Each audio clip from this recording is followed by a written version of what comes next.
Please go ahead, madam. Okay, okay. Yeah. Why this is not moving? Yeah. So today I'll continue with the last part of the malaria. So like whatever I'll be covering today, no, like it is very important from your entrance examination point of view, and also from the theory, and also from practical point of view. Like last class I have told you like which of the following plasmodium species is most common in India, right? Yes or no, Suchet? I think you had a doubt, right? Yes, ma'am. Yeah. So earlier it was Plasmodium vivax, but the recent data, the most recent data, it shows that Plasmodium falciparum has taken or overtaken the Plasmodium vivax. So that is the current data which says about the what numbers. So if the question is asked in this present or the upcoming examination, then you should always opt for the Plasmodium falciparum. Then one more important question you need to remember here is that Plasmodium novelski. So till now we have been studying that this particular species is not present in India. It is only restricted to what? Indonesia and Malaysia. But now in 2019, this is a very recent update. So in the 2019, few cases or the peripheral blood smear samples, it has shown this particular species in the PBS. That is in the peripheral blood smear. So if the question is asked in the upcoming entrance examination, Plasmodium novelski's species is seen in which part of the India? Then what should be your answer, students? It is seen in Andaman and Nicobar Islands. So this should be your option. You should not say that no, it is not seen in India at all. That absolute statement should not be there. So we need to update ourselves, because the community medicine is like a dynamic subject. Next, this is one of the MCQ question which has been asked in one of the UPSC examination. So try to answer this. Recent cases of P. novelsi are reported from. So what Second, is the answer over here? Gujarat. Andaman and Nicobar. Excellent answer. But if the question is asked instead of P. novelsi, if it is P. ovale, so what should be your answer? So your answer should be which one? Gujarat. See, P. ovale is rare in India, not very much common, and malaria is also not common in India, but still P. ovale, if it is the question that is asked, then its answer should be which one? Gujarat. Andaman and Nicobar means try to opt for this one, P. novelsi. Now coming to the Anopheles mosquito. So in this mosquito, again, different varieties are there. And related to this mosquito itself, many times different questions has been asked. And we should be very much cautious also if you have just turned the previous papers. So Anopheles, especially the female Anopheles, in that Culcifaciae. So this particular thing, AC. So Anopheles culcifaciae, it is most commonly seen in the rural part of India. It is most common seen in rural India, especially in the rural areas of the Kashmir and also in the Himalayan areas. Do you agree with this, Roshan, Suchet, Smriti? Do you all Yes. agree with this, Yes, students? So, Suchet, are you sure that in your Kashmir, this particular Anopheles culcifacius is predominant over there? yes, ma'am. Because this is the most predominant type of the Anopheles species that is seen in Kashmir. So if the question is asked exclusively on Kashmir, then tick for Anopheles culcifacius. And Roshan, if the question is asked exclusively on rural Anopheles, then your answer should be which one, Roshan? Anopheles culcifaciae only. And one more thing you have to remember that in this AC, that is Anopheles culcifacius, how many subspecies are there? Totally 5 subspecies are there, A, B, C, D, E. And all these subspecies, they have got a sympatric distribution. What do you mean by sympatric distribution? Means like morphologically, all these, they look similar only. But genetically, they have got little bit variations in them. And these variations in what way means their particular genes allows them to transmit the plasmodium species. Like if there is a species means A, C, D, E, all these are the good vectors for transmitting which one? Plasmodium vivax and Plasmodium falciparum. Whereas if you look at the this one B, so this genetically a little bit variant B species, it is a poor vector. That means what? It cannot transmit the Plasmodium vivax or any species or harmful species of the Plasmodium. So this point you need to remember. And very important is like once I mean very recently this question has been asked in one of the state level entrance in Rameshwaram Islands. Where does this Rameshwaram Islands comes, Smriti? Tamil Nadu. Excellent. Suchet, so this particular island, no, it is Rameshwaram is a part of the Tamil Nadu. So in Tamil Nadu, which subspecies of Anopheles culcifacius is prevalent? It is E. So remember this one. Rameshwaram in this E alphabet is there. So just try to remember this. And again, if you see one more very important thing is that in this ABC, CDE subspecies, we also call them as what? Sibling species. That means they are sister species. Now, in this A, C, D, E, all these four except B. So, all these four A, C, D, E, sorry, A, B, C, D, not E. So, these four are zoophilic. That means what? They are more attracted towards sucking the blood from the animals. Like they are more commonly seen in the cattle shed, like wherever the cow, buffaloes, and all, their shed will be there. So in those cattle shed, this particular ABCD will be there. And whereas E, that is highly anthropophilic. What do you mean by anthropophilic, students? What is the meaning of that? Anthropophilic. That means anthro means what? Man. Philic means what? Love or attraction. So that means what? The E species of this Anopheles culcifacius, this particular mosquito, it has got lot of affection towards what? Human, sucking the human blood. So like where do we see them? Do we see them inside the houses? Yes. So indoor, that is within the houses, this particular thing is seen. And very important is that they do develop resistance very quickly for any type of what insecticide, DDT, malathion, so different type of insecticides develop the resistance very quickly. So this is one of the major drawback. And if you look at the east and west part of the India, so this east and west part of the India, then B and C particular species are most prevalent. Now what is the importance of knowing all these things? Because these species, they are different levels of resistance is seen. So like if B means don't worry, like they are not that much harmful or dangerous to the human society. But if there is E, that means like they are like very much attracted to the man. So that means what? Rameshwaram is like very much risky area for transmission of the Anopheles culcifacius mosquito. Yes, and where do they breed, students? Which is their favorite breeding places where they lay the eggs, especially in the rainwater or near the rivers, or very important is in the paddy fields. So this point you need to remember. Then coming to the another type of mosquito species, Anopheles species, that is Anopheles stephensi. So it is most common for which one, students? Most common vector for transmission of urban malaria. So here only one point I want to stress you out, that what is the difference between indigenous indigenous malaria and induced malaria.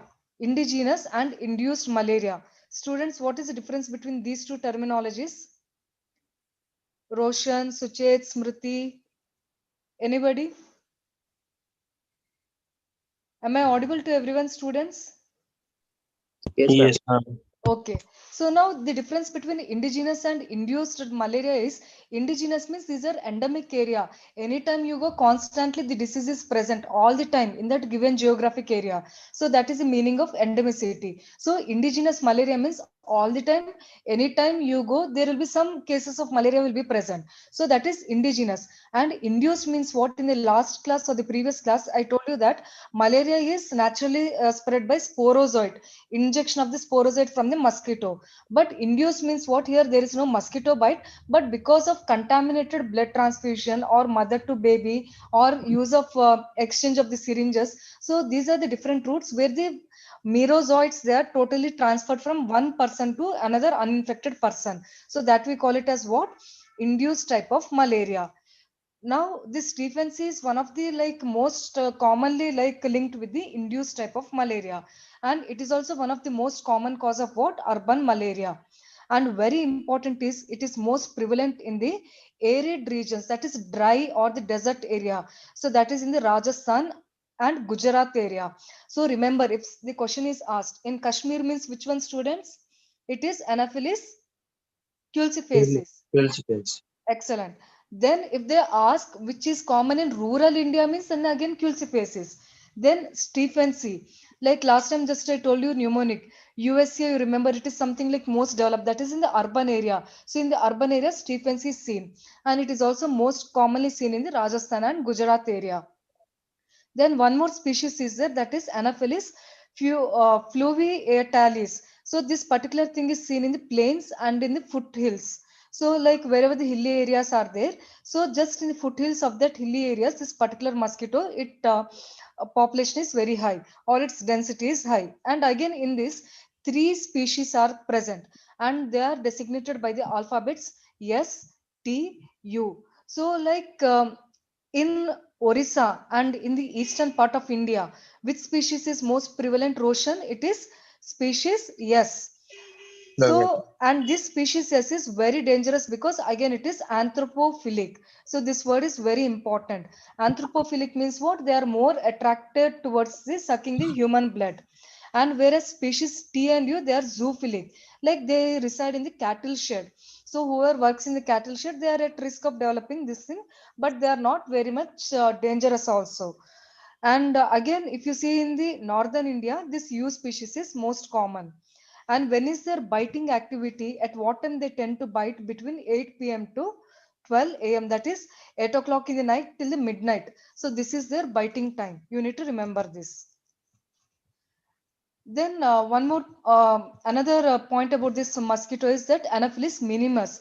So this Anopheles minimus, it is most prevalent in the deforested rice growing plains, especially in the northeast area. That is in the Assam, Meghalaya, Mizoram, Tripura, and all these northeastern sister states, especially when they cut the forest and they use that land for growing the rice or the paddy field. So in that particular area, this particular mosquito, Anopheles minimus, is most predominantly what habitat in that area. And again in these three species are there, so don't bother much about that. You need to remember only Anopheles culifaci.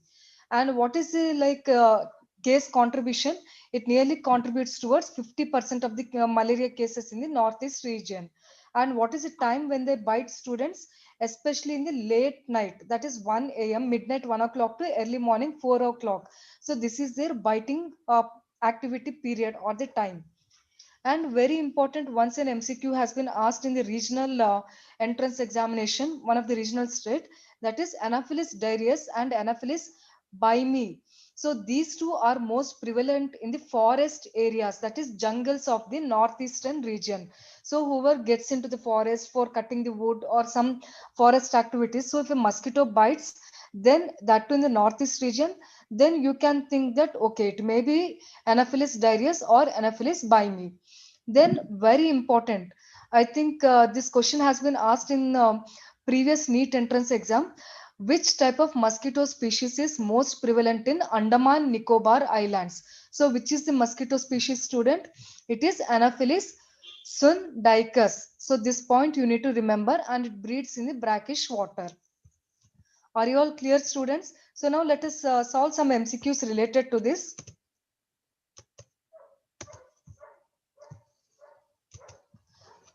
Which of the following is a common vector for malaria in Andaman Islands? So what is the answer, students? Third, Third one? Anopheles case. Excellent answer. So Smriti, Roshan, so we'll all opt for this one, Suchet. So this is the right answer. So if at all this minimus means what you should remember? Ma'am, Forest rice area. areas. Huh? Rice. Yeah, The it is in forest the rice rice. areas. Next. Possible vector for malaria in the northeastern forest areas of India. What is the answer for this? First one. So Anopheles diarrheus. So rest are all Sundaicus. This is in the Andaman, Nicobar, and this one Anopheles culcifacis. Again, it is in rural India, Kashmir, and all. Then Anopheles fluviatilis, where it is most prevalent, students? Odisha. Orissa. Very good. Next, which of the following sibling species of Anopheles culcifacis is a common vector for Plasmodium in Rameshwaram Islands? So what is the answer, students? E. So answer is E. So Rameshwaram means it is always E. Next, all are true about Anopheles culcifacis except. So now look at the question. He is asking about what? Except. Like B is a species which is a poor vector. Do we all agree with this? Vector Yes, for ma'am. urban malaria. Yeah, it is a vector for. No, it is a vector for B. No, it is a vector for rural Rural. only, but it is a poor vector. It doesn't help in much of transmission. Okay, this is Fourth also correct. option is Huh? fourth option is wrong. Yeah, fourth option is wrong. Very good. So it is not the vector for urban area. It is a vector for which one? Rural Rural. area. So others also, do you agree with this? Yes, ma'am. Others also, once again, look at the options, students. Once again, please kindly look at into the options. What about Ma'am, the third option? one. Third Third Yeah, one. is third one, Ma'am, it because is E, no, in. again Ma'am, E is BC. ADE. anthropophilic. So it is highly attracted towards a man. So 3 and 4 are the answers for this particular question. Next. Anopheles mosquito or the vector commonly seen in the arid regions of India. Arid means what? In the dry and desert Then regions of India. Gujarat, Rajasthan. One. Ma'am, Stephen C. Yes, One. first one. So Stephens is also most common for what? Urban urban. malaria. Next, coming to the another section of this malaria, like National Vector-Borne Disease Control Program, that is NVBDCP. So look at the logo for this particular program. So parent and a baby and the complete family protection. And the slogan is what in Hindi?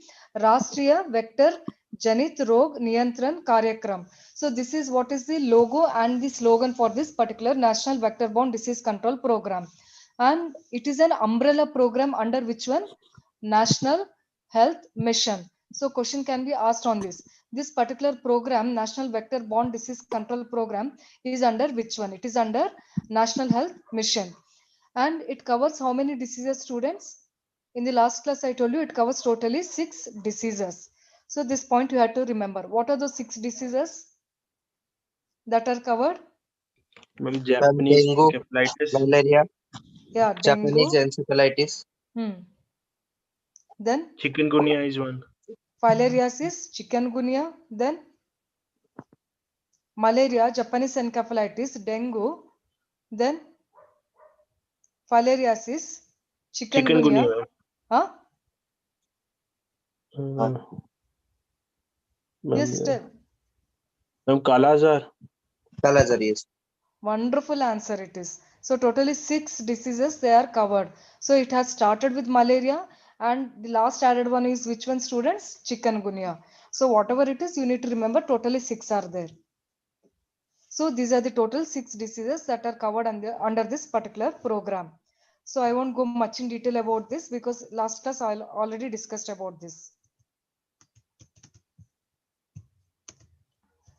Now there is one more section you need to remember over here. What are the strategies for prevention and control of vector-borne diseases under this National Vector-Borne Disease Control Program? Like what we do actually, like to control this particular vector-borne diseases. So totally there are how many things are there? 5 things are there. So one is we need to manage the disease. If at all any vector-borne disease we have is there, we need to manage that. How do we manage that disease? So first we need to identify the disease, that is early detection or identification of the disease with the help of surveillance, that is active, passive or sentinel surveillance. Once we identify the disease, then what we should do, students, we need to give a complete and the effective treatment for that disease. So you need to understand, if it is a Northeast India, then fine, this is a line of treatment. If it is other part of India, okay, this is a line of treatment. So you need to know the complete and the effective treatment for that particular vector-borne disease. It may be anything. Then strengthening of the referral services. So you need to make sure that all the PHC, CHC, all the health centers that are there in India, everything should be strengthened in terms of the what infrastructure and also with the faculty, maybe like professional and non-professional, all cadre of the workers should be adequately and timely available. So all the resources you make sure that it is available 24/7. Then if at all an outbreak happens because of this vector-borne diseases, then there should be team ready to tackle this outbreak. So what is the first strategy, students? Under this National Vector-Borne Disease Control Program, we need to manage the disease. This is the first thing we need to do. How do we manage, students? By early detection. पहला disease को detect करो, then you need to give a complete and proper treatment. Then you need to have a good referral service, because in tribal area and all, there may not be complete effective services available, so you need to refer them to higher center. So that referral service should be very good, and outbreak you need to be ready to tackle that. Then after that, vector management. Now we have taken care of the humans. So ourselves we have taken care. Now we need to control these vectors which are responsible for transmission of the disease. Now to control the vector or manage the vector, what all things we do, students?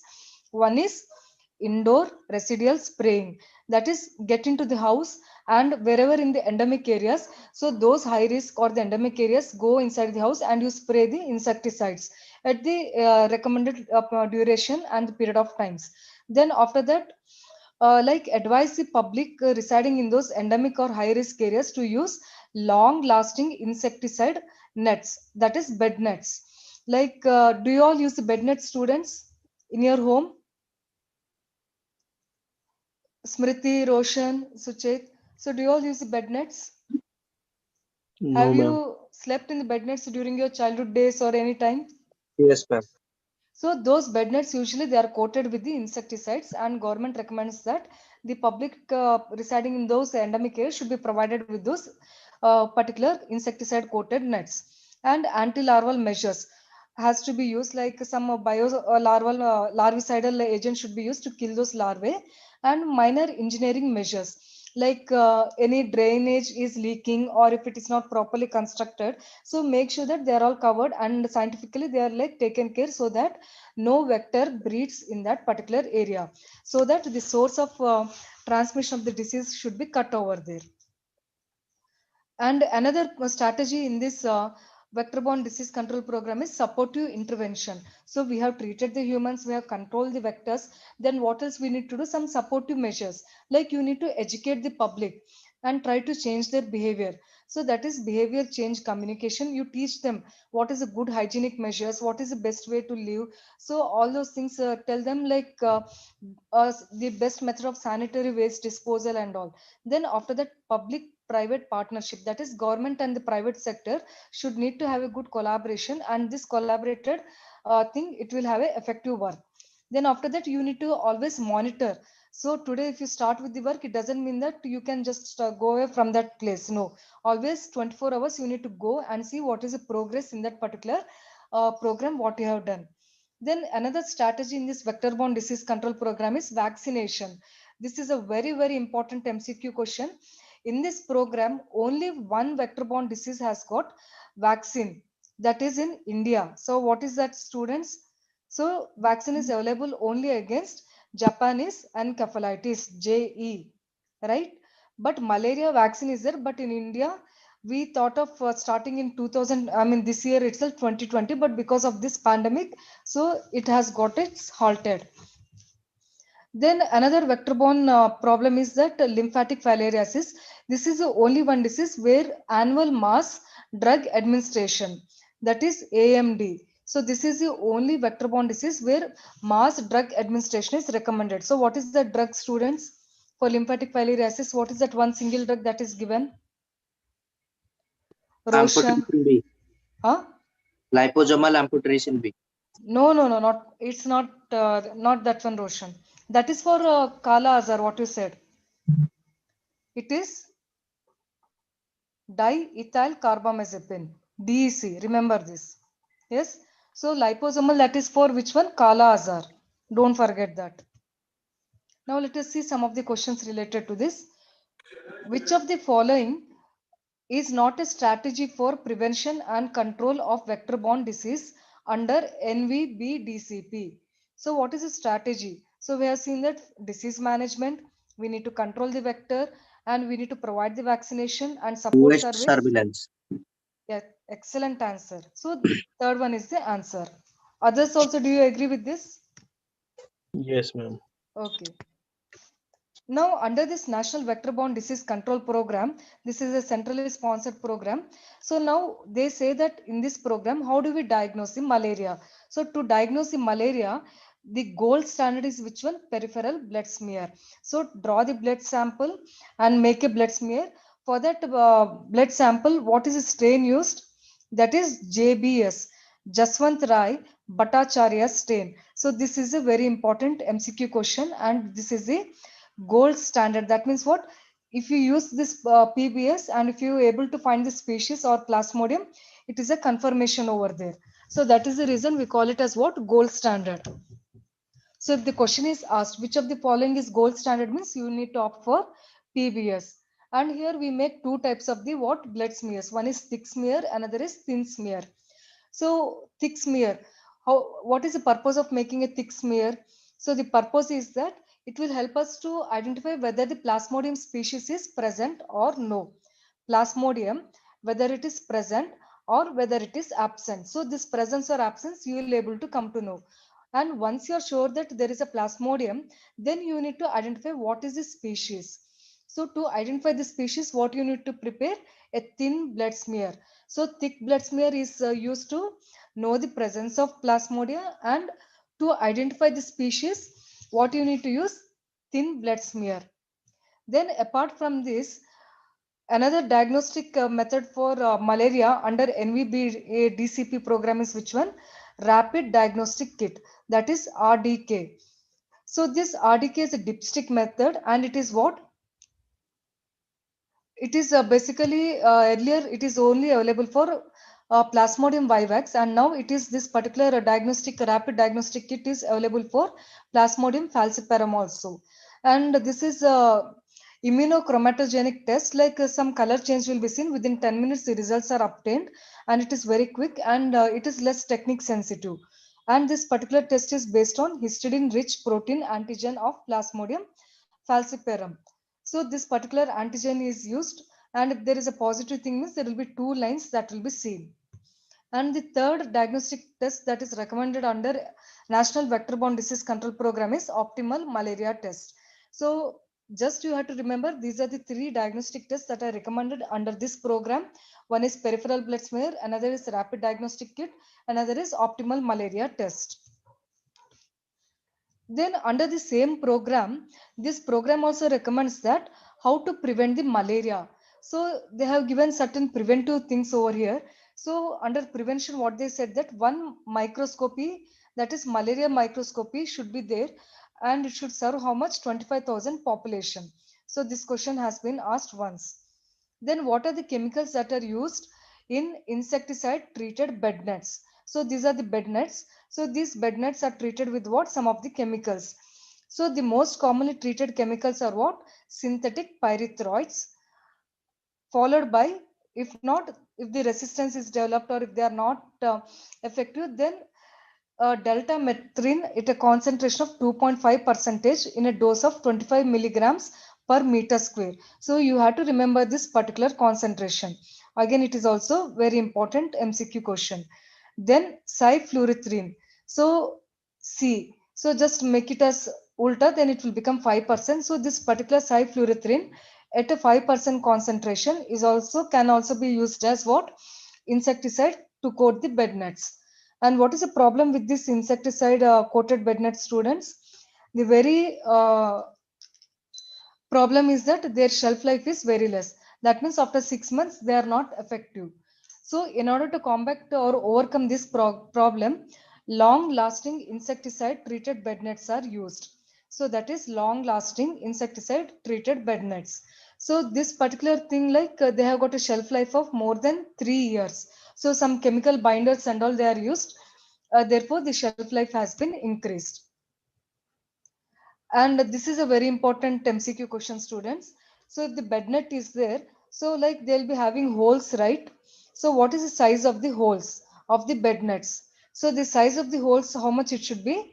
Students, 0.04 inches in diameter. So this particular number you need to remember, 0.04. And how many holes should be present per square inch? So per square inch minimum 150 more than or equal to 150 holes should be present. So these points you have to remember it. Now let us see some of the MCQs. Gold standard in confirming the diagnosis of malaria. What is the answer, students? First, Very Peripheral good. blood First is smear. the straightforward answer. So what is a gold standard? It is a pakka confirmatory. How do we get? From the peripheral blood smear. So rest are other options are not correct. So they are like not very much specific over there. Next. In order to infect a mosquito, the blood of a human carrier must contain at least dash number of gametocytes per millimeter square. What is the meaning of this question, students?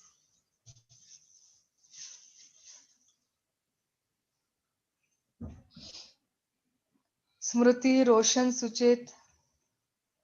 See, for example, man is infected with the plasmodium. In Now, 1 ml, madam, in 1 ml of the blood of the human, how many number of gametocytes that contain to infect the mosquito excellent. during the So the answer is which one? You have to. This is what 12? straightforward question, and the answer is 12. At least 12 gametocytes should be present in the infected man, and if that is present per mm cube of the blood, then the mosquito also will get infected, and that mosquito is capable of transmitting malaria to the healthy person.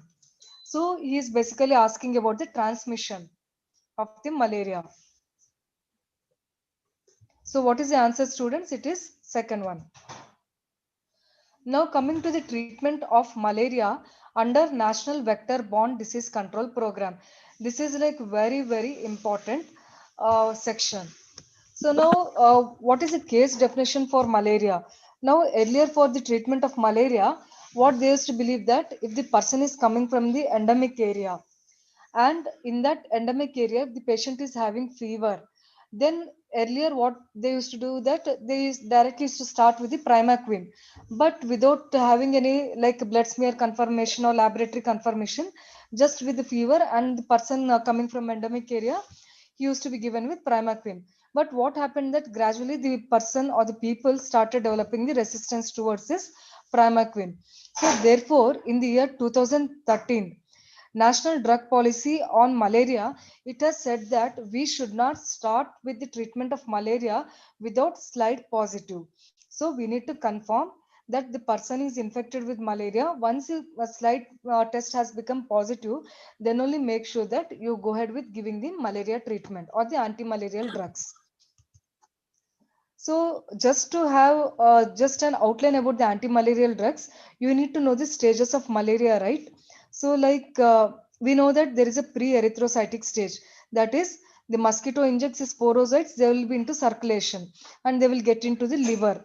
So this particular stage we call it as what? Pre-erythrocytic stage. And this is a stage which is responsible for cause of the malaria. So we may use the drugs to attack this particular stage. So if we target this particular stage, then the cause of the malaria will be totally cut. Then exoerythrocytic stage. So exoerythrocytic stage means what? There are some malaria plasmodium species which they sleep or they become dormant. So and they are referred to as what? Hypnozoites. And these hypnozoites, what happens over a period of time or when favorable situation, they will come into relapse. So hypnozoites are seen with which one, students? Plasmodium vivax and Plasmodium ovale, and no hypnozoites were seen with Plasmodium falciparum and Plasmodium malariae. And erythrocytic stage means in the RBCs they will be present, and once the RBCs burst, symptoms will be seen. And gametocytic stage, and if we try to target the drugs in this for this gametocytic stage, then there will be prevention of malaria. Now, how does this anti-malarial drugs they act? The basic thing is that the Plasmodium species, once they enter the RBC, hemoglobin will be present. So they break down this hemoglobin into heme and globin. So this heme part, what will happen? It will undergo this heme oxygenase pathway, and then finally it will be converted into biliverdin, and then it will be converted into bilirubin. So this is a normal pathway how it happens. But now what happens? If this regular pathway happens, it will be like during this pathway, if something happens, there will be release of what? Free radicals. There will be release of what? Free radicals. And these free radicals are what? They are like toxic to the they are toxic to the plasmodium. They are toxic to the plasmodium. Now what this plasmodium will do, it will feel that I should not get into this, let this particular pathway to happen. If it happens, plasmodium will be killed. Now plasmodium, what it will do, it will convert this heme into hemozoin crystals. It will convert heme into hemozoin crystals. And these crystals are what? These crystals are beneficial to the plasmodium, but these crystals are harmful to the humans. So this point you need to remember. So what is the logic happening over here? The plasmodium is hampering this particular normal mechanism that is happening, and it is deviating or pulling this heme conversion into biliverdin towards which one? It is converting it into hemozoin crystals. So what will happen within the RBCs? The crystals will be formed, and these crystals are toxic to the human RBCs, but they are beneficial to the plasmodium. But what these anti-malarial drugs they do, like artemisinin and all, so what they will do, they will go and they will make sure that these hemozoin crystals are not formed. They will see that plasmodium won't let this alternate pathway to happen, and they will make sure that these drugs, like this normal regular pathway, will continue.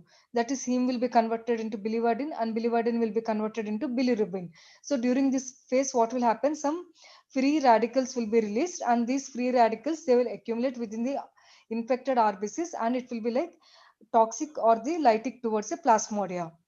Yes, are you all clear, students? So this is what is the basic thing that is happening over here. In the malaria treatment, again, like two ways are there. One is a cure of the malaria, another is prophylaxis. So when do we use a cure? Cure means already the person is infected and clinical manifestation is seen. And prophylaxis means what? The person is not yet infected, but he is going to or traveling to some endemic areas. Like if he from India or from America, if the person is traveling to Africa, then what happens? Then definitely he need to be given chemoprophylaxis. That is, some drugs has to be given for him so that he won't catch up the malaria. So that is the prophylaxis. So prophylaxis means person is not yet infected with the plasmodia, but he is at risk of developing the malaria because he is traveling towards what? Endemic areas. Cure means what? Already the person is affected and clinical symptoms are seen. So there we apply what? Cure. So here clinical cure and radical cure. So clinical cure means what? These are the drugs which target in what? Reducing the clinical symptoms. That is what? They target which one? Erythrocytic stage. So when the clinical symptoms are seen, when the RBCs, they burst and they release the merozoites, right? So these are the drugs which make sure that the RBCs are not busted, or if they busted, they will try to target this merozoites, and so that no symptoms are seen clinically. Radical cure means what? Radical means from the root. So in toto, this plasmodium is thrown out from the human body. That is, even the dormant forms or the hypnozoites are thrown out. So this is a radical cure. So radical cure means you can't even see the relapse. So no relapse because hypnozoites are totally targeted over here in the radical cure. Now, very important drug in the malaria, only few drugs I'll discuss over here from community point of view. So the very important is primaquine. So primaquine is the drug which kills all the three stages of the plasmodium. That is, it affects the plasmodium that is present in the hepatocytes or the liver, that is pre-erythrocytic stage, so that the cause of the malaria is taken out. And this particular primaquine, it also has got effect on the exoerythrocytic stage. That is, it targets the hypnozoites. Hypnozoites means what? We are totally removing the from malarial or plasmodium from the roots. So therefore what? No relapse. So primaquine is used to treat which one, students? Now can it be used to treat which one? Vivax and oval? Yes, it can be used to treat Vivax and oval, and it is a drug of choice also for Vivax and oval. And for how many days we need to give this Primaquine? It should be given for 14 days. This point you have to remember. And whereas if you want to give this Primaquine for falciparum affected cases, then make sure that you give only single dose.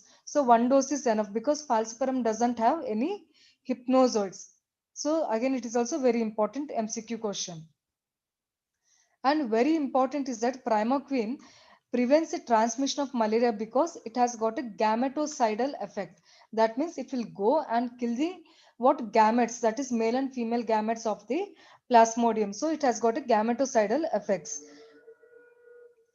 and it will kill the gametes of all the species of plasmodium. Whereas if you see the chloroquine, it kills the gametes of only plasmodium vivax. And to kill the gametes, only single dose is enough. And primaquine cannot act on the erythrocytes. So this point you have to remember. It cannot act on the erythrocytes means what? We cannot use to control the clinical symptoms. So like you can use primaquine only as a prophylaxis measure or to treat the relapse or to have a radical cure. Primaquine can be used. And very important is that it is contraindicated in pregnancy and infants. Why?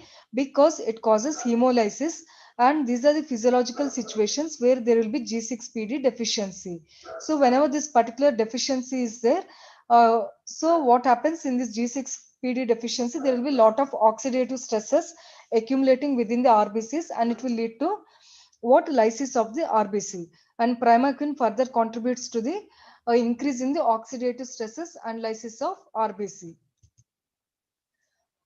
And there is one more newer drug that is called as tefinoquine. So this particular tefinoquine, it also targets the hypnozoids, but very important is that only single dose is enough. So this is a very important point. What do you mean by single dose? Because in primaquine, how many days you need to give? It has to be given for 14 days. Whereas for tefloquine, only single dose is enough to cure the hypnozoids. So for Vivax and Ovel, 1 day or one course is enough. But still, even it has got the potential problem is that it cannot be used in patients with G6PD deficiency, and it is also contraindicated in pregnancy and infants. Now let us see one of the MCQ related to this primaquine. Identify the false statement regarding primaquine. So what is a false statement over here, students?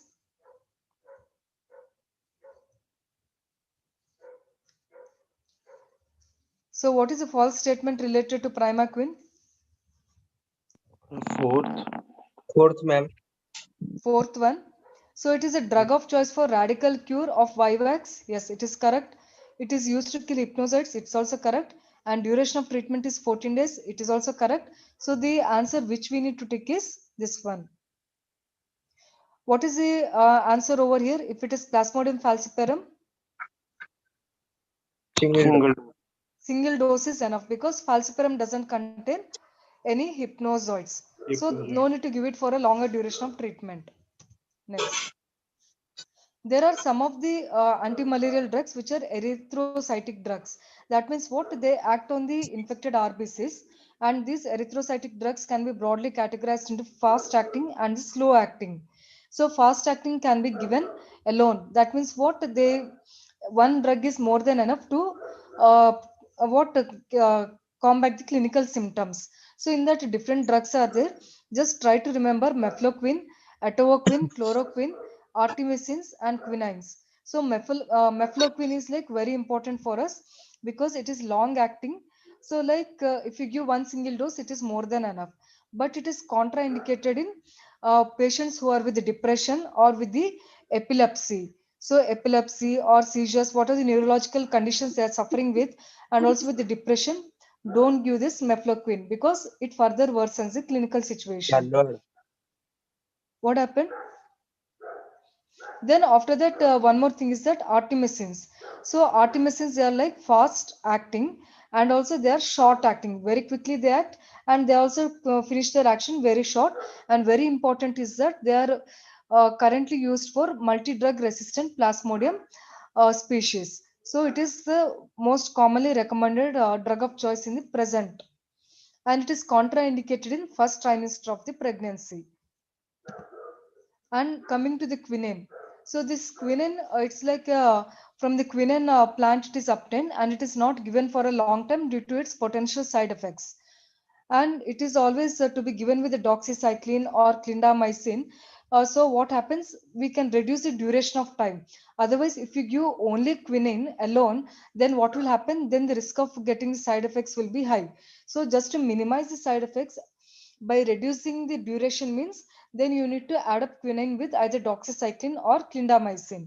And it can be given safely in the first trimester of pregnancy, especially if the lady is infected with the Plasmodium falciparum. And it is also drug of choice for multi-drug resistant malarial parasite. And what are the side effects with this quinine? It causes synchronism. That is, in this particular synchronism, where there is a overdose or toxicity, then the patient will be complaining of headache, blurring of vision, deafness, and ringing sensation in the ear, that is tinnitus. And apart from that, there will be hypoglycemia and arrhythmias. That is, the cardiac disturbances also will be seen. Then after that, slow acting erythrocytic drugs. Slow acting means what? They act very slowly, so therefore they should be always given in combination with the fast acting. So just try to remember the names: progonil, pyrimethamine, sulfadoxine, doxycycline, and clindamycin. Now, under this vector-borne control program, this is very important for us. So, in this program, it is recommended that for Plasmodium vivax and oval, we Ma'am, give. Tell me. the artemisinin is fastest or the slowest acting drug? It is fastest acting, and it terminates quickly also. So very quickly it will show its performance, and very shortly it will stop its performance also. So that is one of the problem over there. So because of this, what happens? We cannot always give artemisinin in a single dose. It always has to be given in a combination, because very quickly it will act, and very shortly its action also will be over. It will be like patak, it will start, and patar, it will come down. So that is a problem. So single dose of artemisinin is not used because resistance will be developed. Got it, Suchit? Okay, ma'am. Then Plasmodium falciparum, if and Plasmodium malariae, both of them have got a similar line of treatment. So what is the treatment? Artemisinin combination therapy. So because that is artemisinin, it should be combined with some other thing. So the thing why we need to give a combination, because artemisinin is a fast acting. Very quickly it will show its action, and very shortly its action also will come down. So that is one problem. And just to continue with the further effect, what we do, we add some long acting drugs like lumefantrine. So or we add which one, sulfadoxine, pyrimethamine. So these are all certain combinations that are given along with artemisinin group of drugs, so that what will happen, the drug resistance for the artemisinin will be prevented, and there will be quick action, and there will be good effectivity also will be there. So complete cure can be done. So for Plasmodium falciparum, the line of treatment is little bit different. For Northeast India, it is ACT-LM, that is artemether plus lumefantrine. So this is a combination of the drug. So it is a long-acting drug, lumefantrine. Just remember this, lumefantrine LL. Then if it is for other parts of the India, then you need to give artesunate, sulfadoxine, pyrimethamine. That is ACT-SP combination has to be given. So now let us see little bit in detail about this. So if it is Plasmodium vivax, just remember this. Vivax means what? We need to give which one? Chloroquine, then primaquine. Why primaquine is given, students, for all the type of anti-malarial treatment? Why primaquine is added? Let it may be vivax or falciparum or malaria or oval. Primaquine is a must. Why? Because it has got gametocidal effect. That means it kills the gametes. So once the gametes are killed, what will happen? There won't be any transmission. So this is the reason why primaquine is basically added. Let it may be any type of Plasmodium species. Now you need to hard and fast rules. You have to remember this. Chloroquine. What is the duration, students? So it has to be given for how many days? 3 days. So on the day 1 and day 2, 600 milligrams has to be given. On day 3, you need to reduce the dose. That is 300 milligrams. Day 3 mein 300 milligrams. Because question can be asked related to this dosage also. Then primaquine, it is basically used to prevent the transmission. So how much it is given? 0.25 milligram per kg body weight for how many days? 14 days. That is for 2 weeks. So this point you have to remember. Then in pregnancy, if the lady is pregnant and if she is confirmed for Vivax, then you can give with the which one? Only chloroquine, that is weekly 300 mg. So this is what you need to remember. So if it is Vivax, what is the combination, student? Drug combination? Chloroquine and primaquine. Yes, chloroquine, how many days you need to give? For 3 days. And it is contraindicated in pregnancy, infants, and also people with G6PD deficiency. Why? Because it causes hemolysis. Now, let us see one of the MCQ question asked related to primaquine. Primaquine, false about primaquine. Look at the option. Primaquine is given for 14 days in Plasmodium vivax malariae. Do you all agree? Yes, ma'am. So definitely it is given for 14 days. Why 14 14 days. days, students? Because it will kill the hypnozoites. It will kill the hypnozoites, that is a dormant forms. So to kill all those dormant forms, at least we need 14 days. Then it cannot prevent the relapse in Plasmodium vivax. Do you think this statement is correct or wrong? No, Roshan, correct. Smriti, Suchit. Ma'am, not correct, not correct. It It will is not prevent it. correct actually. That is why we are giving primaquine everywhere, because it will To prevent prevent the relapse. what? To prevent the relapse. So second one is wrong actually. Next, it is effective in preventing the transmission of malaria. Do you all agree with this? We are Yes, ma'am. giving primaquine.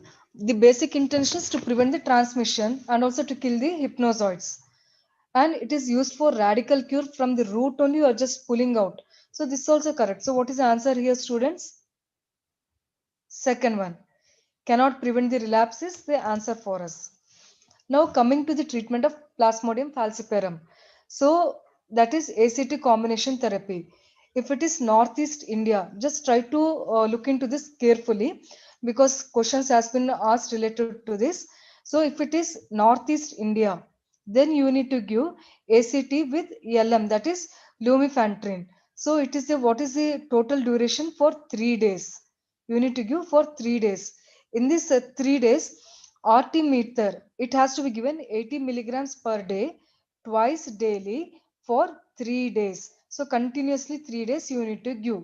And lumefantrine, it has to be given 480 milligrams per day, twice daily for 3 days. So these two has to be given for how many days? Twice daily for 3 days. And followed by what you should give? Primaquine. So primaquine, when you should start, student, from the day 2. You need to remember this. This is a very, very important. Day 1, what you will do? Day 1, you start only with A and L. That is artemether and lumefantrine. Then day 2 onwards, for the next 14 days, you go ahead with the what? Primaquine. So this is very important. Yes. Next, for other parts of the country, that is in rest of the India, then you need to use ACT SP, that is what you should use, artesunate sulfadoxine pyrimethamine. So this is a combination. So here how it is given, just look at this. Here artesunate, it has to be given for 3 days, and it is like day 1 and day 2 200 milligrams, and day 3 again you reduce it, make it as 100 milligram. And sulfadoxine and pyrimethamine given on day 1 only. This point has to be remembered. Only first day you give it. And what is the dosage means? It is 25 milligrams per kg body weight. And pyrimethamine, it has to be given 1.25 milligrams per kg body weight. And on day 2, what you will give, students? Again, day 2, you go ahead with this artemisinin. And in day 2, what you will give? Primaquine. So primaquine, again, it will continue for how many days? 14 days. And on day 3, only artemisinin has to be given. Are you all confused, students? ACT, SP. So artemisinin has to be given on all the 3 days. Remember this, day 1, day 2, day 3. On day 2, what you will give, students? apart from A, artemisinin, you will also give which one? Which one, students? You will also give primaquine. So day 2 mein primaquine is over. Let it be Northeast India, let it be any part of India. Primaquine is always given on second day. This point you have to remember. Yes. And this primaquine has to be continued for how many days? 14 days. And this A has to be continued for artemisinin for 3 days. And this SP, it has to be given only on the second day. It has to be given on the, it has to be given on day 1 only. Yes. Now let us see some of the questions related to this. According to new WHO 2013 malaria treatment guidelines, which of the following statement is true? Now you people only has to identify the true statement. Students, just try to identify the true statement over here. Roshan, Suchet, Smriti. ACT should not be used in Plasmodium falciparum. False. It is a false because for ACT is always used for falciparum only. So first statement is false. Next, presumptive treatment with chloroquine should be given. See, earlier, what did I tell you? That is why in the beginning slide I told you, before 2013, we used to follow one guideline that any patient from endemic area coming with a complaint of fever, we used to start with either chloroquine or as a part of treatment. But now we are saying that definitely no, there should be No. slide confirmation should be there. After that only you have to start with the anti-malarial drugs. So these assumptions, presumptions and all we don't want. We need a pakka confirmation, then only go ahead with the start of treatment. And why we have taken this decision? Because there was a lot of development of the resistance. Just to prevent the resistance for that particular drug, we have gone ahead with the slide confirmation, then only start with anti-malarial treatment. Next, primaquine is contraindicated in infants and pregnant women. This statement is true or false? Ma'am, true. It is, yeah, it is true. Next, fourth one you see. Primaquine is to be given for 7 days in Plasmodium falciparum malaria. No, ma'am. 14 days. 14 days. So what is the answer over here? Ma'am, third Third one. one. Third one, fine. Next, correct statement about lumefantrine is, it is an antimalarial drug. It is used in combination therapy. It has a shorter half-life. All of the above. What is the answer, students? Ma'am, all of the above. All of the above. All of the above. Look at the question. He is asking about correct statement. See why we are using lumefantrine along with artemisinin group. Artemisinin is short acting. Quickly it will act and very shortly it will fall off also. But just to have one more long lasting effect, what we are doing? Lumefantrine. It doesn't have a short half-life. It has got a long half-life. So it will continue its performance for at least another 7 days. Even though artemisinin and lumefantrine, if both are given, artemisinin action will get over within 1 day, but this lumefantrine continue its action for another 1 week. So that is the main intention to use this lumefantrine, right? So now, what is the answer? You should only tell now. It is One an and two. anti-malarial drug. Ma'am, second used in combination. No, both the correct statements means in PGI Chandigarh, especially if you are giving that exam, there will be multiple right answers or multiple wrong answers. You should be careful. So first one is correct. Second one is also correct. It is an anti-malarial drug and it is used in combination therapy. Yes, third one is wrong. Next. What is the treatment of malaria in pregnancy? So you need to know these particular guidelines. For Vivax and Oval, what is the drug of choice? It is chloroquine. And if it is falciparum and Plasmodium malariae, especially in the second trimester, you can give ACT combination. So if it is Northeast India means what you can do? So lumefantrine combination you can use. So just remember Northeast India mein L, and if you add two lines means it will become E. So just try to remember. ACT-LM is used for Northeast India and ACT-SP. So sulfadoxine pyrimethamine combination is used in other parts of India. And if the lady is confirmed for Plasmodium falciparum, and if she is in first trimester, then you can go ahead with the quinine. So this is a drug of choice. And primaquine is contraindicated in pregnancy because it causes hemolysis and other complications. So just to have a brush up of this. So Vivax or Ovel, what is the drug of choice, students? It is chloroquine. And falciparum, first trimester, then you can give quinine or clindamycin. If it is other Second. trimester, then ACT combination can be used. Now, in case of complicated malaria, what do you mean by complicated malaria, students? We are talking Cerebral. about Cerebral. cerebral malaria caused by Plasmodium falciparum. So, in complicated malaria, what do we use? Artesunate. So, we need something that acts very quickly and it needs to cross a blood-brain barrier, and it should be like multi-drug resistant. It should be effective on that particular species also. So, all that good combination means it is artesunate, and we can't give it orally. It should be given intravenously. So, it has to be given 24 hours. For one day you give this, and if the symptoms are recovered or the patient shows recovery signs, then you shift to the oral ACT, that is combination therapy. You can go ahead. So if the question is asked for complicated or cerebral malaria, if the treatment is asked, then you need to say artesunate IV for 24 hours. Then looking at the improvement in the clinical symptoms, you need to shift to oral ACT. Ma'am, quinine salt also given. It is also given. Next, coming to the chemoprophylaxis. That is, here the person is not infected. If the person is traveling to endemic areas, then we need to go ahead with the chemoprophylaxis. Now, chemoprophylaxis, again, two types are there. So, one is short term, another is long term. Short term means what? If the person is going to endemic area and planning to stay there only for few days. So, that time short term prophylaxis can be planned. Or if the person is planning to stay there for a longer period of time, that is more than 6 weeks, if he or she is planning to stay there, then you can think of long term prophylaxis. So in short term prophylaxis, what is the drug of choice, students? It is Doxycycline. doxycycline. So how you should start doxycycline? You need to give 2 days prior to the travel. So like just before traveling, 2 days before that, you give doxycycline, so that if the patient goes there, our body will be ready to combat that plasmodia.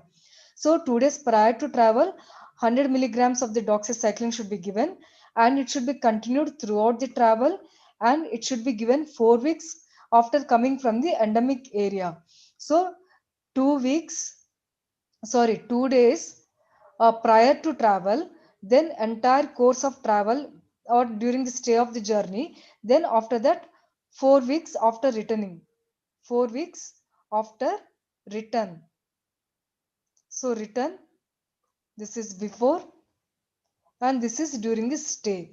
So 2 days before, you need to give doxycycline and continue that same doxycycline till the period he stays there. Then after coming back another 4 weeks, you continue this. So this is the chemoprophylaxis, short-term chemoprophylaxis. And long-term chemoprophylaxis, again 2 weeks before travel and throughout the travel, and 4 weeks after returning from the endemic area. And usually we give chloroquine, and if the person is resistant to chloroquine, then what is the option? Mefloquine can be given. So it is a long acting, so it can be given mefloquine for this patient. And how much it should be given? 250 milligrams once a week, because it is long acting. So once a week is more than enough, and it should be followed by doxycycline 100 milligrams every day. So for short term, what is recommended, students? Short term, the recommended one is doxycycline. Long term, it is chloroquine. If chloroquine resistant, then again mefloquine is a drug of choice. So this point you need to remember. 2 days before travel, during the stay, and 4 weeks. So this point you need to remember. Now coming to the malariometric indices. So what are these malariometric indices? So that means what? These indices are nothing but some of the numbers which indicates what is the status of the malaria in that particular geographic region. So in the last class also I told you little bit elaboration and few MCQs all related to this. So we have got some old and new indices. Old indices, we have got spleen rate index, Another is infant parasite rate. So what is a spleen rate? It is a percentage of the children who are aged between 2 to 10 years showing spleen enlargement. Why only 2 to 10 years is chosen? Because who are above that, the causes for spleen enlargement may be many. But who are within 2 to 10 years, the causes of spleen enlargement, mostly it may be due to malaria. So in that geographic area, endemic areas, you check for the spleen enlargement and percentage of the children, you just calculate it who are within this age group. Now, based on that, you can categorize the area as endemic or non-endemic.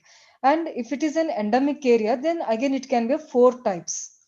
1, 2, 3, 4. So what are those 4 types? Hypoendemic, mesoendemic, hyperendemic, holoendemic. What do you mean by hypoendemic spleen rate?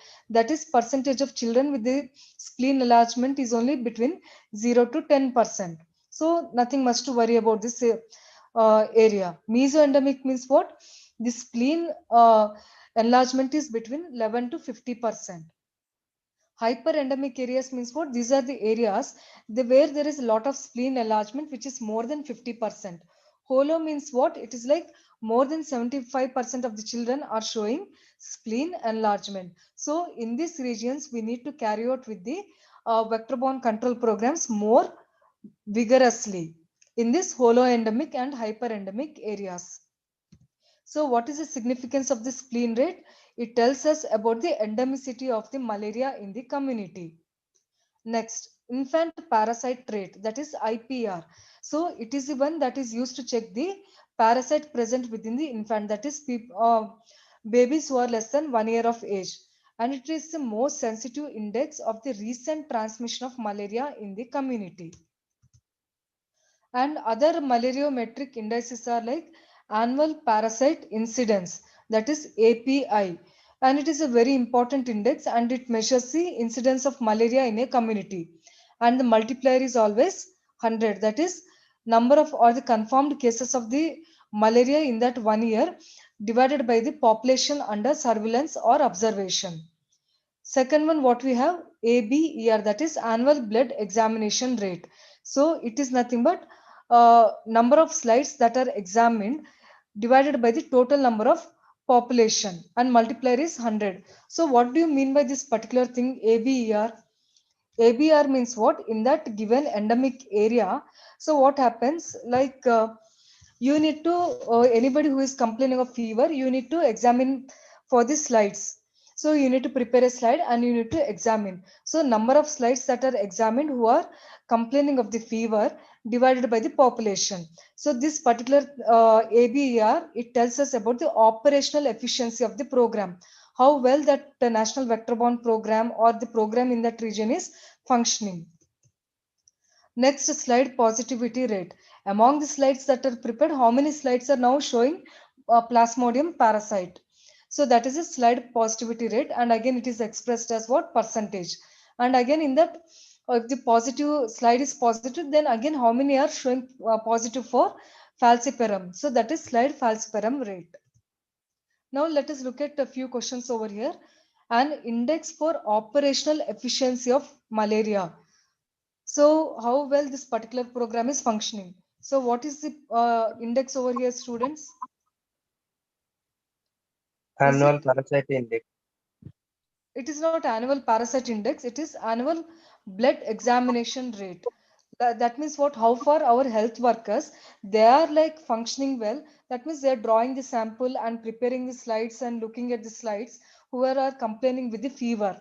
So that means what? How well that working operation or working of that particular program is going on.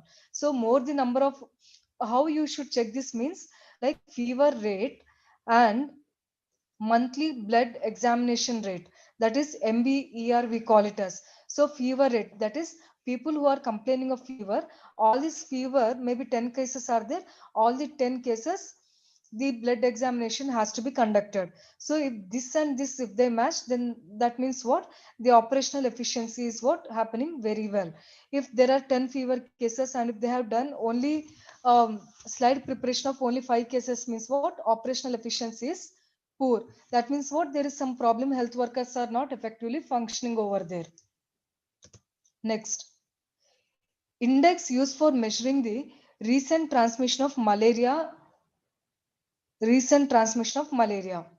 So what is the index used to check for the recent transmission? That is infant parasite rate.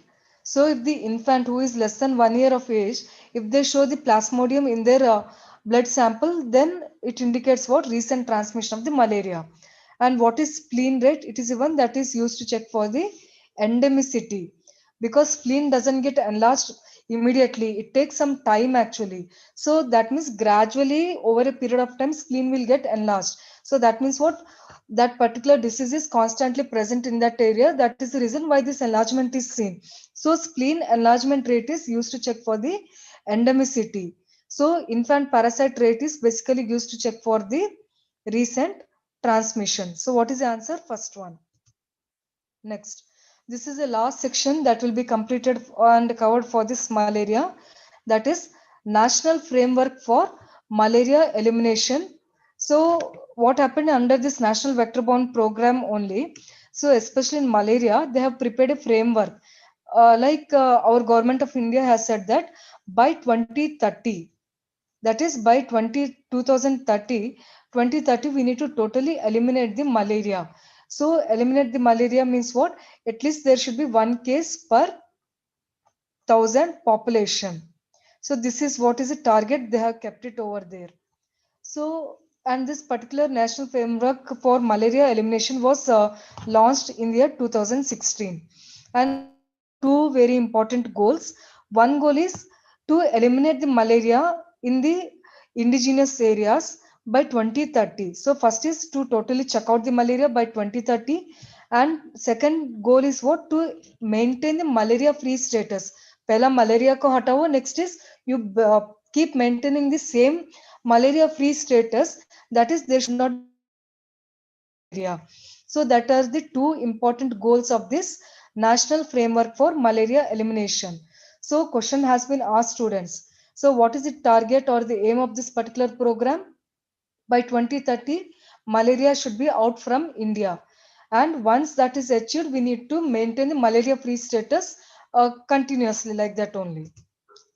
Now, according to this framework, they said that the Indian states and union territories has been categorized into four categories. So, what are those four categories? So, according to this particular framework, category zero. Zero means what? Here there are no cases of malaria at all.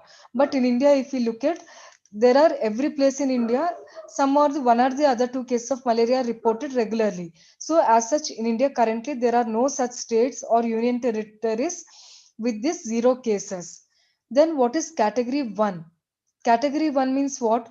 These are the states or union territories where annual parasite incidence, so that is new cases of malaria, is less than 1. So one state API is less than 1, but there are some districts in those states where API is little bit, it is also more than 1. It is not less, it is more than 1. So in this particular category 1 states, we need to target for elimination programs, that is use of proper insecticides and all. So here at present there are 15 states and few union territories that fall under this category 1. And what is category 2? Category 2 means what? Here there are states or union territories where annual parasite incidence is less than 1, but there are some districts where API score is more than 1. So currently there are 11 states or union territories who fall under category 2. So here what we need to target is pre-elimination phase. And whereas in category 3, so category 3 means what? Here states and the districts where API score is more than 1. So entire state and all the districts, like the API score is more than 1. So here we need to target with intensified control program. Very vigorous programs has to be carried out in this category 3. So at present there are 10 states which fall under this category 3. Now what about Orissa? Orissa, it falls under category 1, 0 or 2, 3. Which one, students? 3. It falls under category 3. Orissa, Chhattisgarh and Eastern UP, all these they fall under category 3. Now, what are the objectives of this national framework for malaria elimination program? So they said that the category 1 and category 2. So these are the two states where API, that is annual parasite incidence, that is number of new cases, they are less than 1. And some districts they have got more than one also. So these areas we need to say that we need to eliminate malaria at least by 2022. So in another 2 years we need to target this category 1 and 2 states. And second objective is that we need to reduce the incidence of malaria less than 1 case per thousand population at least by 2024. So we need to get down the incidence levels by 1 case per thousand. So this point is very important. And we need to interrupt the indigenous transmission of malaria throughout the entire country. That is, we are talking about category 3. Indigenous means what? They are endemic areas. So areas where malaria case is always present, those areas we should make sure that we need to prevent the further transmission at least by 2027.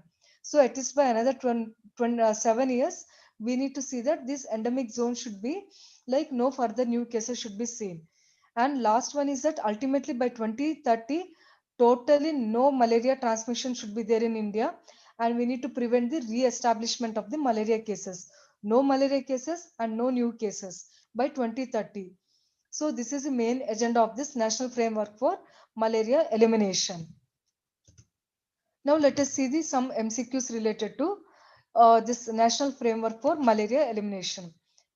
Aim of the national malaria framework for national framework for malaria elimination. What is the aim, students? One. Eliminate up 2030. Yeah, eliminate the malaria by 2030. So the answer is first one. What is the difference between elimination and eradication, students? Roshan, Suchet, Smriti. What is the difference between these two? Elimination. Ma'am, elimination is just reduce the transmission, ma'am. But Excellent. agent is there in Hmm. environment. So elimination means reduce the transmission, and thing is that we can reduce the transmission or interrupt the transmission only when some measures are taken, like vaccination or some insecticides or some preventive measures. When we keep on, we need to continuously inflow these preventive measures. Then only we can interrupt the transmission. Eradication means what? Even though there is no vaccination, or even though there is no use of insecticides or bed nets also, still we don't get the malaria. That is what eradication from the roots. From the roots, that is without the application of the preventive measures, and we don't see any new cases means what? Then we call it as what? Eradication.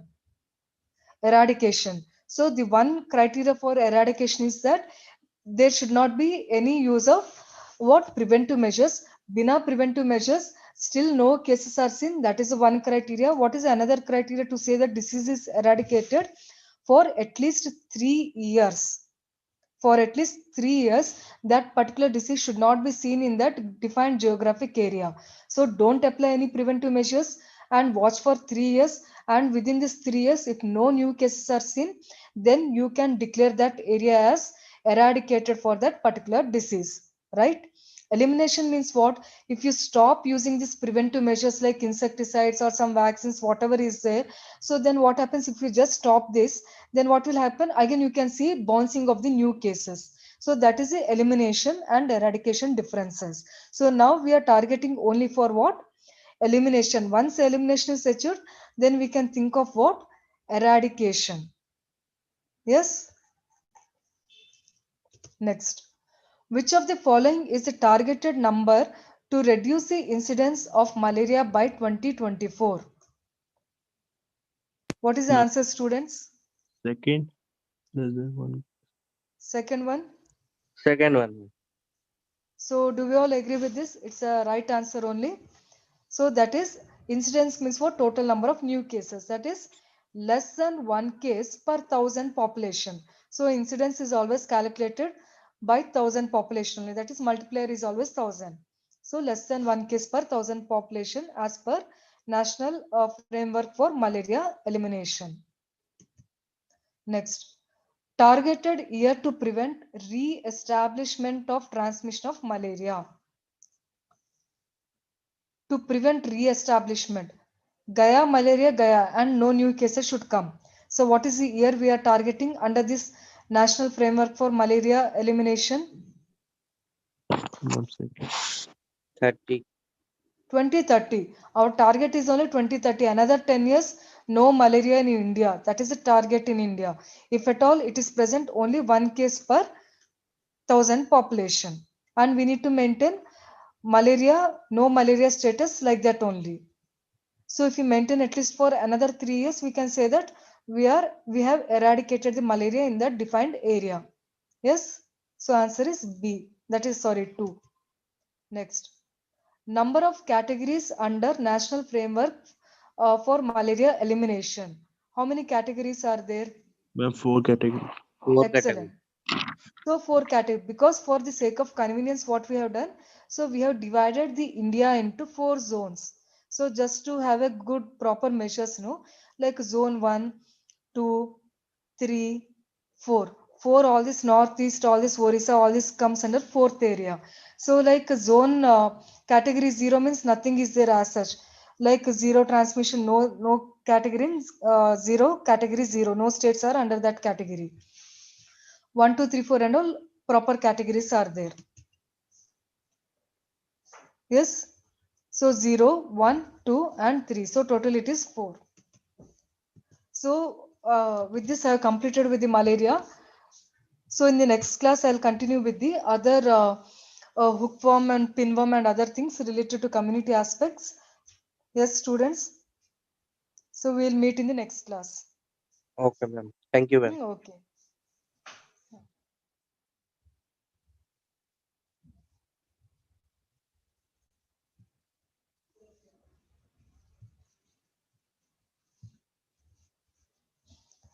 Pulkesh, how to discontinue this one?